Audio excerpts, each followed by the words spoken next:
Sup y'all, Tracy here, back with another reaction video. This was sent in from one of you awesome subscribers that I am madly in love with. I went to the crossroads last night and I brought an offering and sold my soul to the devil in exchange for your love. Sup, Tracy? Sup, demon. I'll give you my soul if you make my sub fall in love with me. So, even though it's fake and I'll die in 15 years and go to hell and I no longer have a soul, it's worth it. It's worth it because I love you. I love you. This is called 5 Terribly Disturbing Tinder Dates. Seriously Strange number 74. I've never actually watched any of this guy's shit. I figure this will be unique, but you never know because with compilations and stuff, a lot of times they use the same stories and stuff. This video in general is completely blind and hopefully spooky, though if it's real life stuff, y'all know real life stuff doesn't scare me as much as like ghosts and stuff. So we'll just have to wait and see. Plus I don't use Tinder and I've never used Tinder and I never will use Tinder. I'm not really into dating apps and dating things. I prefer to meet people in real life. I mean, I've met some boyfriends or whatever over the internet, but that was more like social media places or whatever that I met them. Mostly I prefer to meet people in real life because it's that connection that's like physical and instant. Like if Tinder, if you meet up with them right away, that's different. Though I don't know how Tinder works and I never will, and I think it's only a phone app and I don't have a cell phone. And I would never use it even if I did have a cell phone. Long distance relationships and internet relationships to me are entirely pointless. It's like, can't even fuck physically. You can't even make out or fuck or do anything fun. It's just talking, and that's the boring part of relationships. So, no, not really my cup of tea.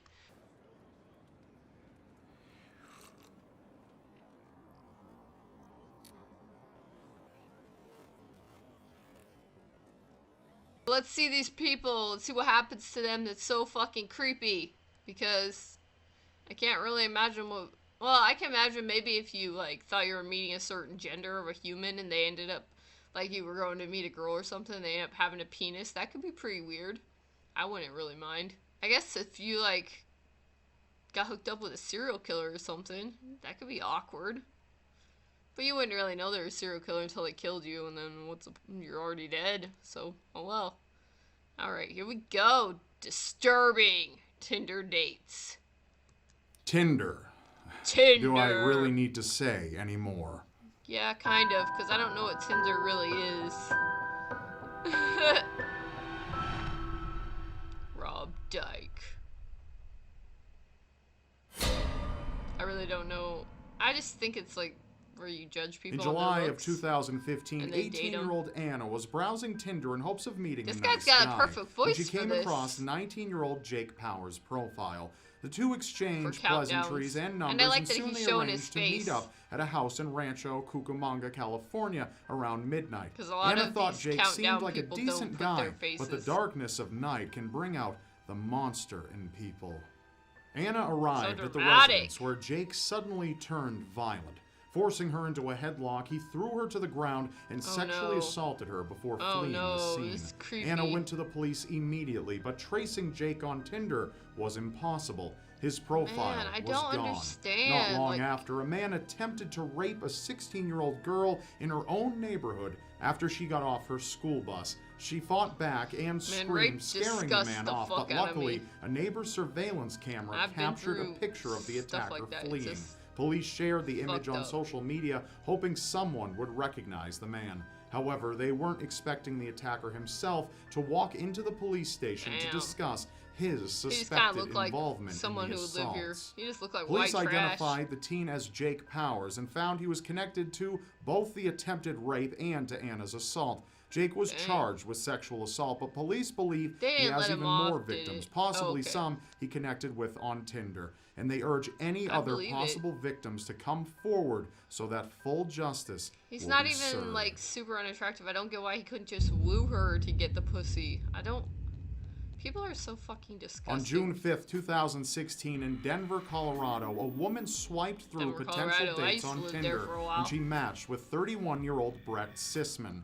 The woman was wary of online interactions, so she exercised caution and spent several days chatting and speaking over the phone with Brett before planning the first date. She had no hesitation about meeting up for dinner and drinks after her first impression. Yeah, but upon meet meeting up him in person, her public. instincts told Everybody her doing this, she'd meet made in an awful public. mistake. Almost immediately after friends. finishing her first drink, the woman felt the room begin to spin. But this wasn't a light-hearted tipsiness. Never As she drink became more disoriented, she suspected Brett of spiking her drink. She told her date she felt sick, hoping to get away from him, but he took her back to his home so she could buy rest your own it drink off. and keep The an woman eye collapsed on on the couch, the nausea and dizziness Guys, worsening with every passing minute. But Brett had little regard for his date's sickness. He threw the woman over his shoulder and carried her to his bedroom, where he demanded oral sex, and when the woman refused, he replied with, "I'm not asking you, I'm telling you." Brett then sexually forced himself on her, pinning her down and biting her, despite pleas from the disoriented woman to stop. After the assault, the woman managed to escape her attacker, and the first thing she did was report the violent encounter to police. Brett was later arrested but released after posting his $50,000 bail.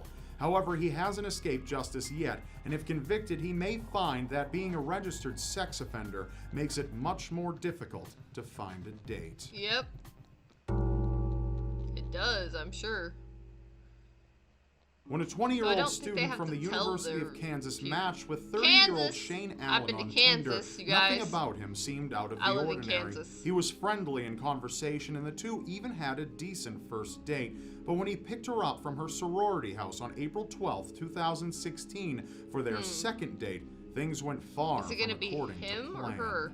Shane drove the student to his trailer home in Lawrence, where the girl, Shane, and two of his friends smoked weed and enjoyed friendly conversation. As the night dragged on, Shane's friends left, and he and his date laid down to go to sleep. All of a sudden, Shane accused the woman of flirting with his friends, saying she reminded him of his ex-girlfriend. I don't know if I heard She hardly had time to deny the accusation or... before Shane punched her across the face and beat her into the floor. I thought she Injured and frightened for her life, the girl begged Shane to take her home, but he refused, saying she couldn't leave until the bruises healed. This art is really cool. The next 6 days were hell. Shane forced her to respond to Facebook messages from concerned friends, telling them she was fine when she was far from it, enduring physical assault daily, everything from beatings to being choked. Afraid that disobeying would result in her death, she complied.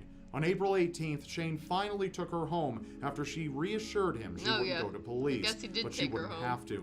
Upon walking into the sorority house, one of her sisters saw the extent of her injuries and immediately took her friend to the hospital. The girl was treated for 2 black eyes and had horrific bruising all over her body, in addition to strangulation marks around her neck. Understanding the full extent of what happened took several days, as the victim could only be interviewed for so long before her injuries forced her to rest. Shane Allen was arrested on April 22nd and faces 5 felony charges. If convicted on all counts, he could see up to 32 years people are. You can't trust anybody. I already don't trust anybody.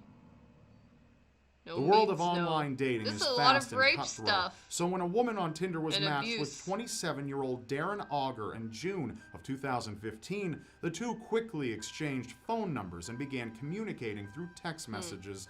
Almost a week later, they met up for sushi in Denver's Cherry Creek neighborhood, where the pair seemed to have hit it off at first.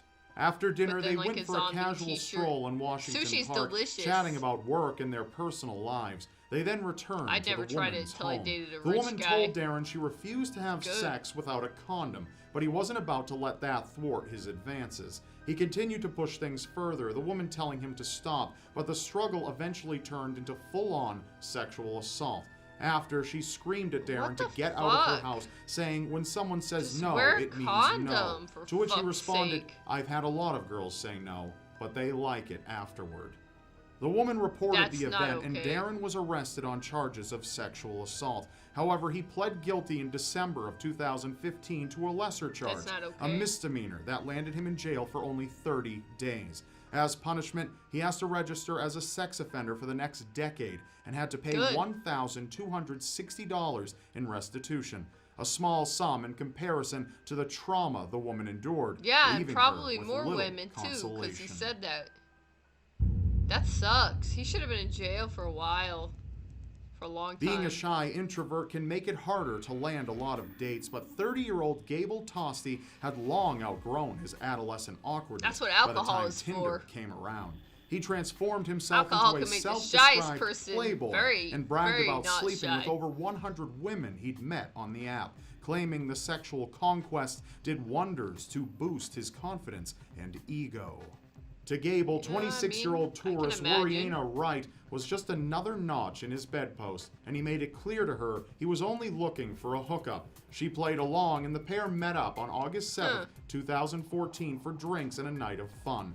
CCTV cameras captured the pair's first meeting before they set off for a local bar.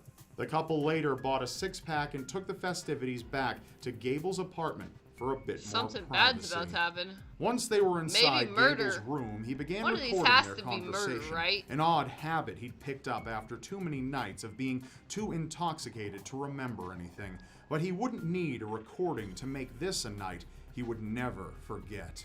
I want it While to be in the girl Gable's that apartment, does the it. two took selfies, which at first showed the couple having fun. But later, Wariana's mood clearly changed. An argument broke out between them, and Wariana began throwing decorative rocks at Gable while he accused her of being a crazy bitch. He screamed at her, saying she was lucky he didn't have her thrown off his balcony.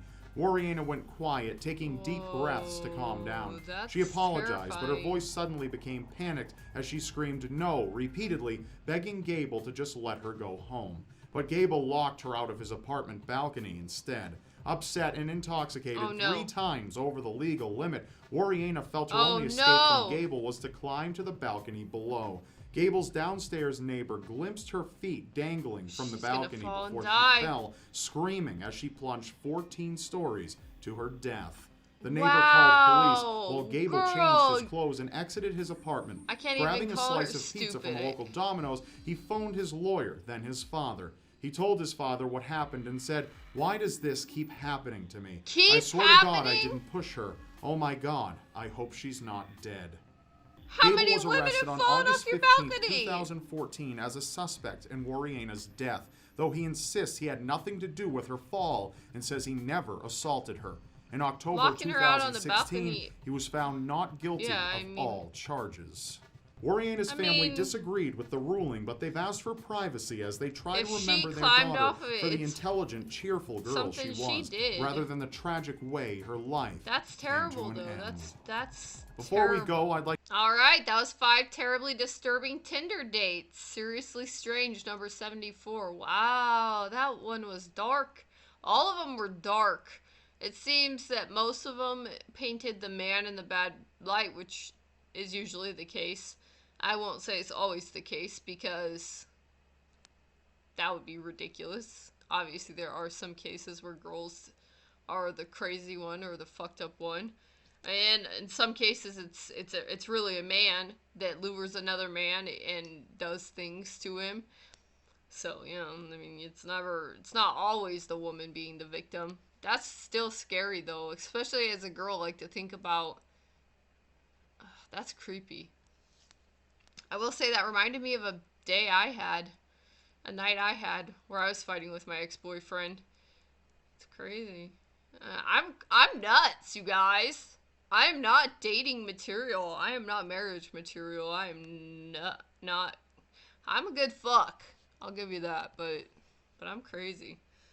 Then we were just fighting, and I just remember I was drunk off my ass when I went and stood on the balcony, like the railing, and I slipped and I almost died. Luckily, I didn't. Actually, I probably wouldn't have died. Maybe I would have. It depends how I landed. It was only 3 stories up. It wasn't 14 stories up. But still, that was fucking stupid. And I think that's on her that she tried to climb that, even drunk. I get it, though. I get that mentality of being stupid and not caring if you die. I'm just lucky that I didn't fall to my death, and that sucks that she did. That's crazy.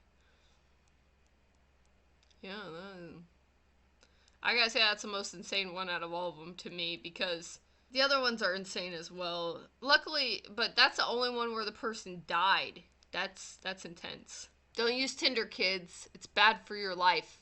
Okay? That's another reason not to meet people online. Not to say that meeting people in person, you'll, like, not run into those situations, but I feel like they happen a lot more online in those situations, because the predators tend to seek out people, like, specifically with anxiety problems and stuff like that online, I think, and fucking, use that to get them. And if you meet people in person, especially if you're out with friends, and usually you go out with friends, you don't go out alone, that's a lot safer, in my opinion. I would, if you meet anybody on Tinder, I would say just bring friends and, like, do a group date thing first and get to know them. Alright, thank you guys so fucking much for watching. I love you guys. You are the best subscribers I could ever ask for. You guys, you're the best subscribers on all of YouTube. I mean that. Like, I've been live streaming, and you guys have been so much fun to live stream with, and you guys are all talking all the time in the comments and the live streams on Twitter. You guys are fucking awesome. So thank you for all of your support and being here. Like, comment, subscribe, share, etc., etc. Peace out.